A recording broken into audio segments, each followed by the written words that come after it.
على حبيبك نبيك مصطفى.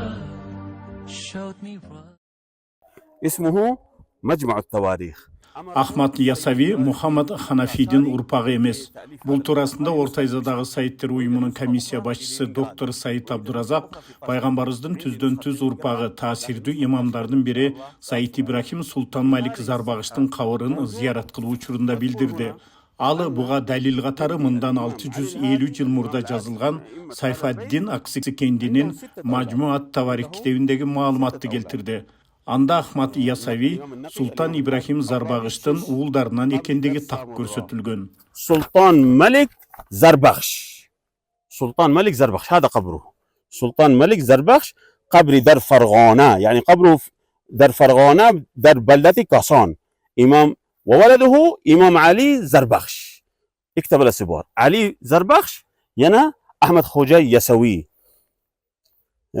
كاسان علي زربغش پدر سلطان ملك زربغش وأمهم مداري خسارة بنت سلطان محمد خوارزم شاه.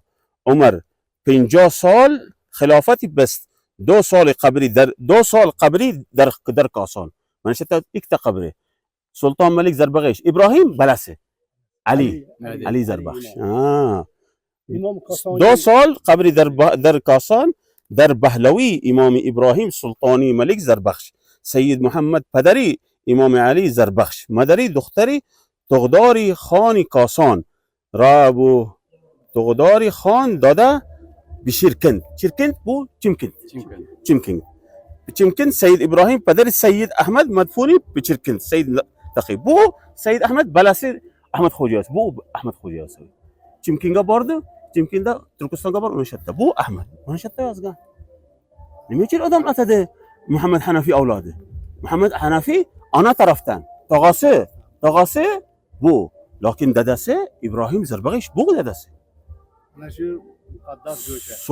سلطان اولیاء احمد خوجه يسوي بو زربغش بلسه علي بو باسه ولده اولاده.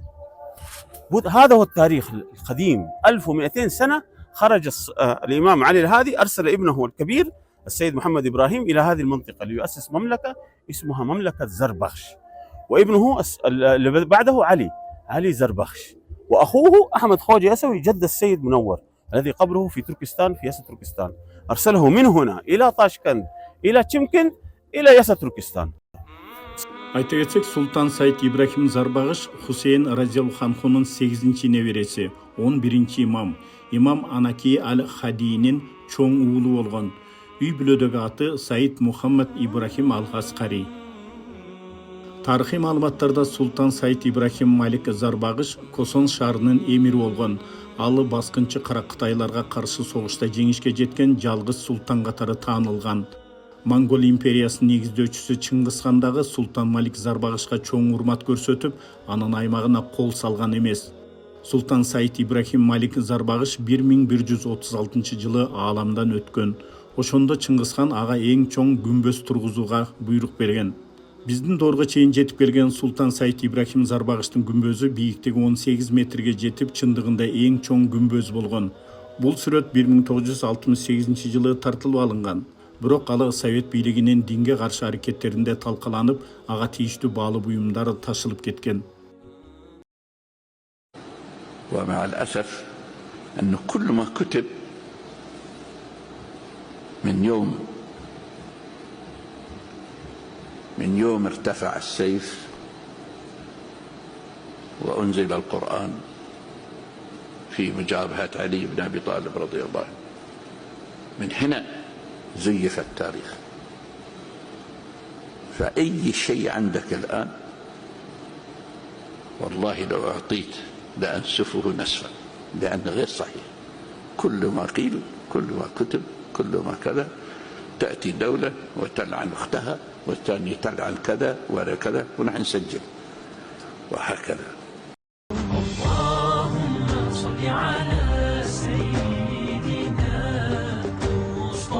مصطفى على حبيبك نبيك مصطفى. Showed me right.